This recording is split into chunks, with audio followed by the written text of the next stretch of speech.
It's not too hard. It's like only a couple short little steps of sneaking. The state of Wyoming is definitely known for its ice climbing, but the Wind River Range isn't. It's about 100 miles long, but there's only 2 or 3 established ice routes in it.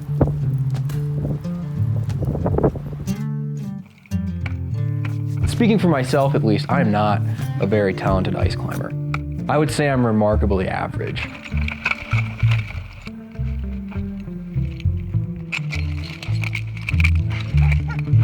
Oh man. I've been doing it for a number of years. I've just never had the head for leading hard ice.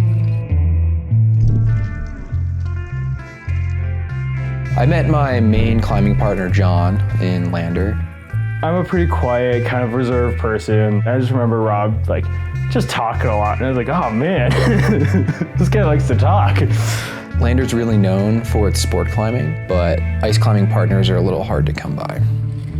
So I felt really lucky that I found someone like John, because without him, this wouldn't have happened. Just finding that type of person who's willing to go suffer in the name of exploration is cool.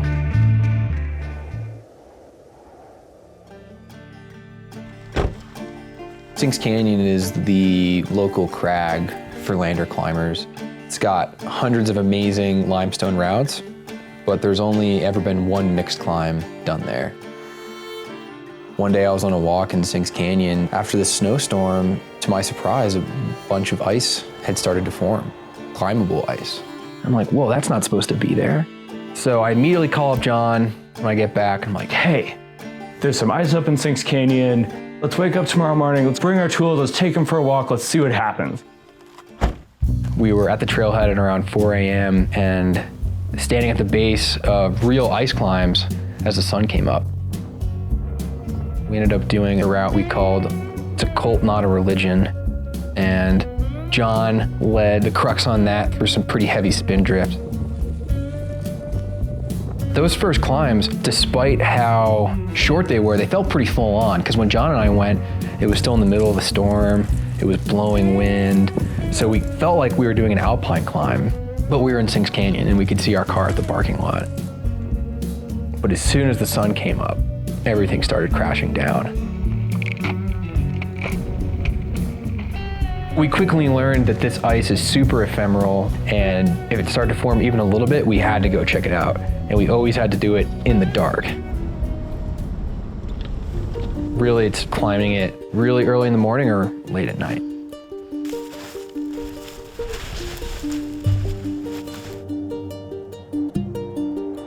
Those initial lines really made us realize how much we enjoyed climbing into the unknown.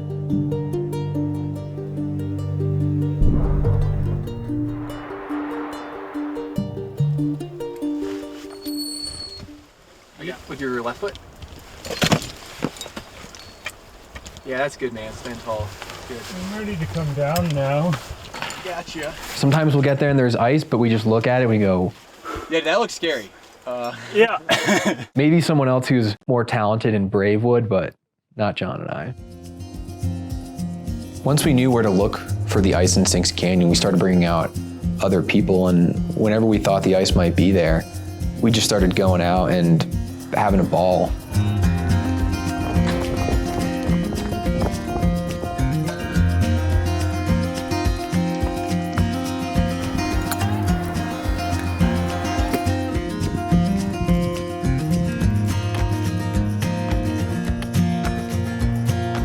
Once we knew that ice was forming in sinks, we thought that it must be forming up high.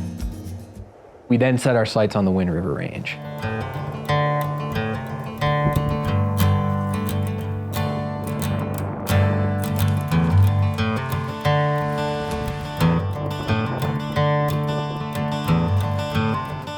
And we didn't find any ice.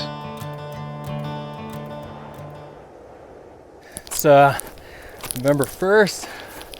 Pretty sure I'm the only one on the mountain today. Almost 9 miles in and looking for some ice, and we're in luck. There's a pretty decent flow. Game on. A few days later, we were going in there and looking for ice. And we turned this corner and we're both like, that's what we've been looking for. That line is everything we've wanted. It totally connects, and it is just a thin little bit. But it looked pretty scary. So John and I started looking for other ice climbers that we could get involved in this project. Well, let's get weird. And got Evan Horde on board to go out and attempt it with us.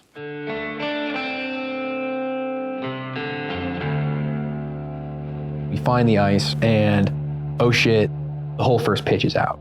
It was just delaminated, it was gross, it had gotten way too much sun. I started going up this pretty moderate mixed line, but I wasn't able to get any protection in. I was 100 feet off the ground and I only had a single cam in. Needless to say, I had to come down. So I get to the bottom and I'm feeling pretty discouraged, but John and Evan are really stoked to try to find another way.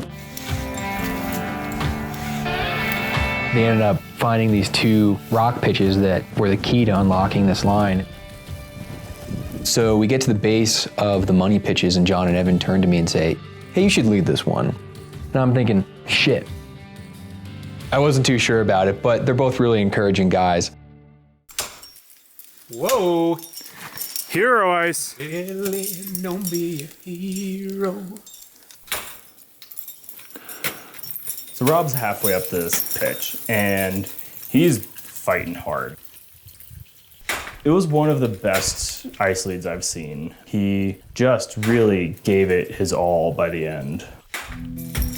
I was able to pick my way up this really beautiful pitch of ice, and then Evan brought us home.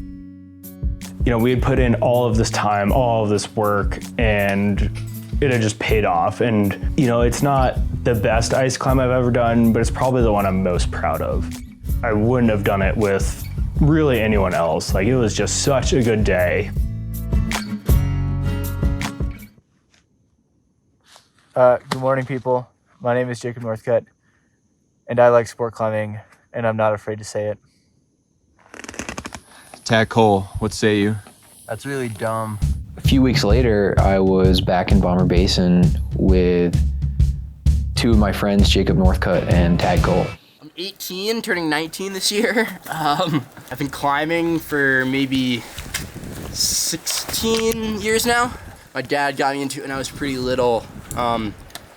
Yeah, I really like climbing. I really like climbing. I'm just gonna let my high school advisor talk for me, probably. And where's your high school advisor? So this is my high school advisor, Jacob Northcutt. Jacob was Tag's high school advisor and saw this raw talent and decided to mentor him. Daggert, I want you to go to hell. Anyway. Their relationship is super funny to watch. So Jacob, what draws you to new routes? You think it's because you aren't a very skilled climber, so the only way you can stand out is by doing things others haven't, because they're too easy? I'm not sure if I'm drawn to new routes necessarily. I think I am drawn to like wilderness places and wilderness experiences, and like being in places where I feel like a deep sense of quietness. Rob inviting me out to do this sort of like combination of backpacking and climbing and being out in like a quiet place with friends just sounded fun. Wir Hertel send and take names. The next couple days, we just explored and put up a bunch of new lines, and we had an absolute blast.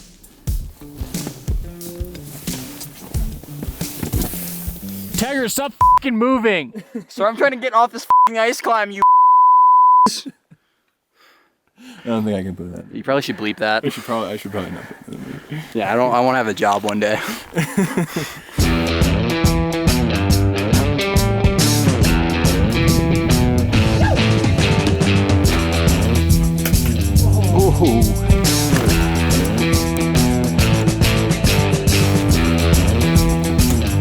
Yeah.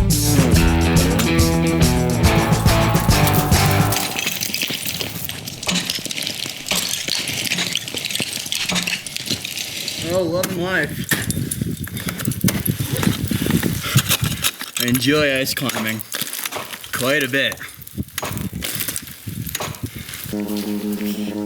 Woo! Doing it. You got it, man.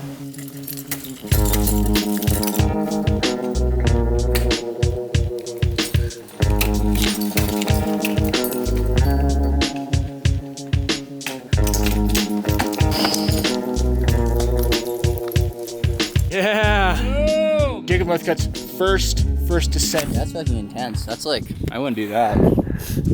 We discovered this area we ended up calling Atlantis, the lost ice of the Wind River Range. And what's really unique about it is there's 8 or 9 routes in one condensed area, and it can be done in a day from the trailhead.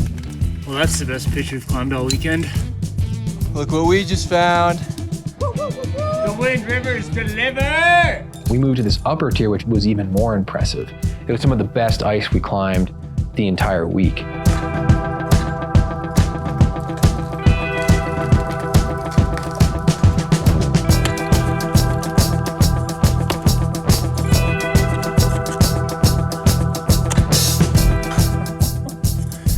That's amazing.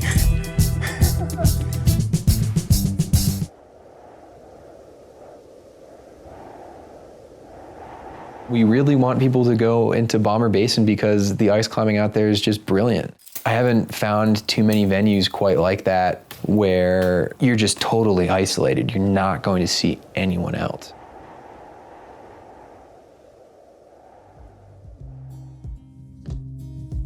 I never thought that I would get to the point where I'd be able to go on adventures quite like this. This whole project really just allowed me to connect with this place that already meant a lot to me and share that with people who I really cared about and just form these incredible bonds.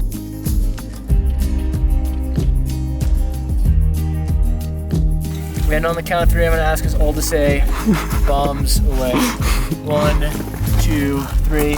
Bombs away! I was always under the impression that in order to go establish big new routes, you needed to be some extraordinary climber. Turns out that's not the case. You just need to have the right people with you and a little bit of motivation.